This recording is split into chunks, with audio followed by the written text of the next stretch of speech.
Hola, mucho gusto. Soy Eric Shoshingo y voy a proceder a presentar lo que sería el líquido cefalorraquídeo y lo que es la hidrocefalia. Vamos a indagar un poco en lo que son estos dos temas para presentarlos. Soy estudiante de medicina de noveno año A.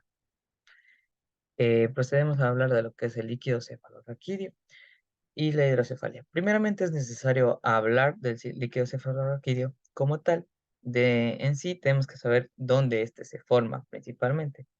E igualmente sabemos que el líquido cefalorraquídeo es aquel líquido que se presenta en lo que es el cerebro, en lo que son diferentes zonas, que ya las hablaremos, por donde circula y todo. Este líquido, suele tener la función de protección y diversas funciones a nivel del sistema nervioso central, como paso de proteínas y otros tipos. Primeramente, es necesario saber dónde se forma.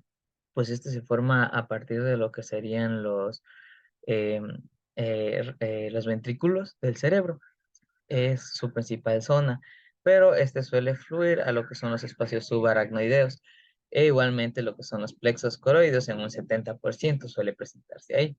E igualmente tenemos que este está en lo que son los hemisferios cerebrales.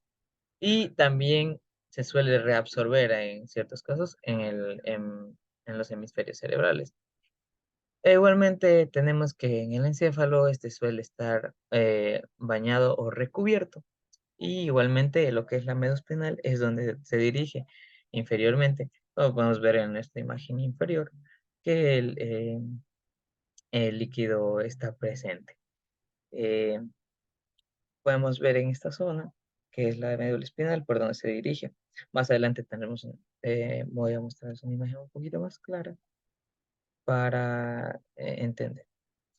Ya, aquí tenemos que, como hablamos anteriormente, el líquido ocupa lo que son los espacios en el sistema nervioso central.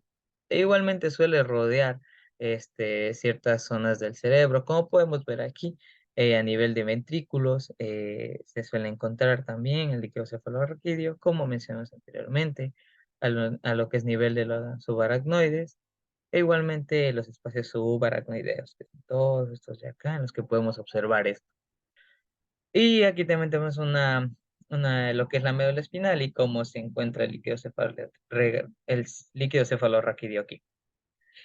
Eh, También vamos a hablar de lo que es la circulación del líquido cefalorraquídeo. Como tenemos en cuenta, el líquido cefalorraquídeo suele circular empezando por lo que es el espacio subaracnoideo, como se habló en un principio.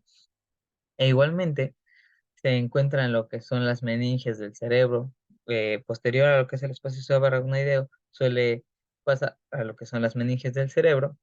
Como podemos ver ahí, está el tracto por el que se dirige, como lo estoy diciendo, va desde de lo que son de lo que es el espacio subaracnoideo, se dirige a lo que son las meninges del cerebro, como podemos ir observando, y va en dirección inferior. E igualmente cuando está en la zona subaracnoideas que se habló anteriormente en la imagen esquemática anterior.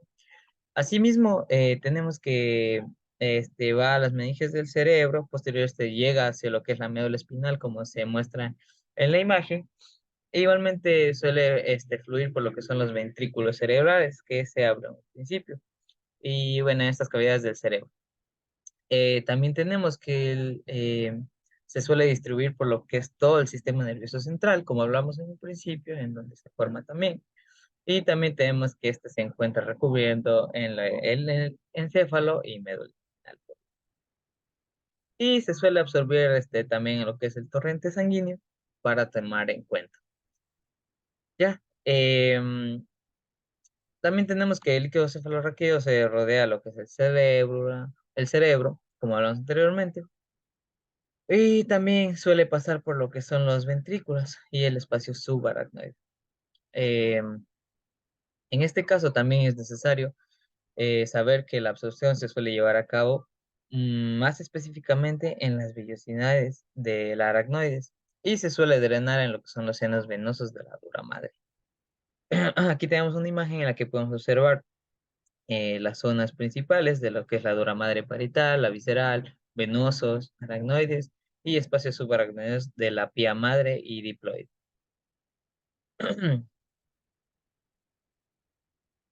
A su vez, seguimos con lo que serían las medidas de este líquido también. Es necesario conocer eh, lo que es el nivel de producción diaria de este líquido, que suele ser de 500 ml al día. O a su vez también existen datos que se genera a una velocidad de 0,35 ml por minuto hasta 4 ml al minuto. En lo que se refiere a un adulto sano, como podemos observar, suele tener de 100 a 150 ml, lo que es un adulto sano. Igualmente con lo que son lactantes y niños, 70 a 90 ml. E igualmente con respecto a los neonatos, tenemos de 10 a 60 ml. Es una producción sana de este líquido. También tenemos que se suele regenerar completamente de cada 3 a 4 horas. Y también podemos pasar en las principales zonas de reabsorción, como vamos anteriormente, que son los senos venosos, que es el principal zona donde este se reabsorbe. E igualmente suele unirse con lo que son las venas cerebrales para formar lo que son las venas yugulares internas. Ya, en este caso tenemos muy claro todo esto. Y igualmente vamos a indagar un poco, o voy a hablarles un poco sobre lo que son los valores normales de líquidos cefalorraquídeos y cómo se encuentran, antes de pasar al siguiente tema. Es importante señalar que el valor normal que vimos anteriormente es de 100 a 150 ml por lo general.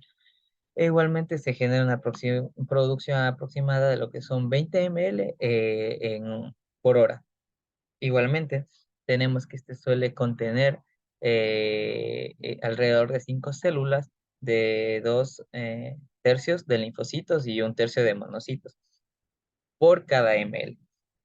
Asimismo, es necesario indagar en lo que es la cifra de la glucosa dependiente de la glicemia, pues esta suele estar en un 50 a 60% más o menos y menor al 30% del plasma. Siempre hay que tener en cuenta esto, lo que es la cifra de la glucosa dependiente de glicemia. A su vez tenemos lo que son proteínas. Proteínas van de 20 a 40 miligramos por 100 ml. Igualmente tenemos las gamma globulinas, que van a ser inferiores al 10% en el líquido cefalorraquídeo. Eso en cuanto podemos hablar de valores normales. Ahora vamos a proceder a hablar de lo que es la hidrocefalea.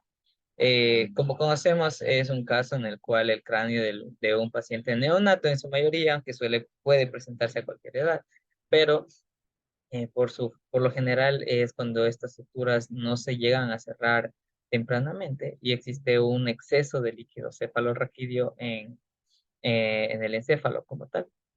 Este suele producirse por una acumulación anormal, obviamente, de líquido cefalorraquídeo y, bueno, puede ser causado por diversos motivos. Encontramos que este puede estar causado por lo que es una hidrocefalia comunicante o también otra que se llama no comunicante u obstructiva. En este caso, entendemos que la obstrucción del flujo normal del líquido cefalorraquídeo suele salir por lo que son los ventrículos cerebrales. Y en este caso suele ser reabsorbido en el torrente sanguíneo. Este es con respecto a la hidrocefalia comunicante. También tenemos que puede ser causado por lo que son tumores, hemorragias, infecciones o inflamaciones del sistema nervioso central. Esto en cuanto a la hidrocefalia comunicante. Y en la no comunicante u obstructiva se produce cuando hay obstrucción en el flujo de líquido cefalorraquídeo, justo dentro de los ventrículos cerebrales, como vimos anteriormente. Justo en los ventrículos cerebrales se va a haber una obstrucción y por ende se genera esta hidrocefalia no comunicante. E igualmente tenemos que hay otras causas como pueden ser malformaciones congénitas, estenosis aconductal y tumores o quistes. Estas malformaciones congénitas en general suelen ser muy comunes, en la cual se permite el desplazamiento del licosafalo raquídeo a la fuera de lo que es la subaracnoides y por ende se va generando esta sustancia. En sí, aquí se va el hidrocéfalo, como podemos ver aquí a la derecha, y aquí a la izquierda uno sano, como se puede ir viendo que esta acumulación va siendo excesiva. Y aquí podemos ver igualmente cómo la presión se va yendo hacia los ventrículos que van dilatándose y por ende va a generar. Como puedes ver aquí en la imagen de la izquierda, igualmente esto es lo normal. Y por ende, pues también es entendible que se va a generar esta característica clínica, como podemos ver en la imagen de la izquierda. Igualmente tenemos que entender que existen otros tipos de hidrocefalia en el cual se da un aumento de la presión normal, que se caracterizan por lo que es la presión del líquido cefalorraquídeo en el cerebro. E igualmente, cuando suele lo que es pasar por lo que son los ventrículos, cuando estos no están dilatados, y ahí es donde se generan otros tipos de hidrocefalia, como también tenemos otros, como puede ser la hidrocefalia adquirida, en la que puede ser causado por lesiones traumáticas, tipo de motocicletas. Igualmente, en estas lesiones traumáticas se puede generar hemorragia, y por ende hemorragias no controladas o heridas mal controladas pueden generar infecciones, que las tres son causas de la hidrocefalia adquirida. En tal caso, estas tres, tanto traumas como hemorragias con infecciones, suelen ser causa de una hidrocefalea adquirida. E igualmente tenemos otras opciones de tratamiento que podemos indagar en la hidrocefalia, que suelen ser las ventriculoperitoneales, que es una derivación. En sí es un procedimiento quirúrgico en el cual se coloca un tubo o un catéter en los ventrículos cerebrales con el fin de drenar el exceso de líquido cefalorraquídeo hacia la cavidad abdominal, donde se suele reabsorber de manera natural.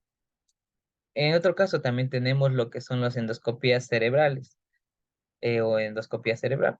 En estas, como conocemos, es una maquinita llamada endoscopio, la cual se utiliza en cirugía para que haya una mínima invasión de la zona o no quede una cicatriz tan grande, que es en lo que se utiliza actualmente la endoscopia y ayuda bastante en el tratamiento la hidrocefalia, en la cual se suele crear una vía de drenaje para el líquido cefalorraquídeo y así desobstruir esta zona.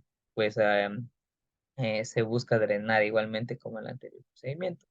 También tenemos lo que son las válvulas de derivación, que suelen ser unas válvulas que se entran en lo que es el sistema del ventrículo y suelen regular el flujo del líquido cefalorraquídeo se regula por medio de estas válvulas y así se evita una acumulación como tal, que ayuda bastante en el tratamiento. Y por último tenemos el uso de medicamentos para reducir la producción de líquido cefalorraquídeo.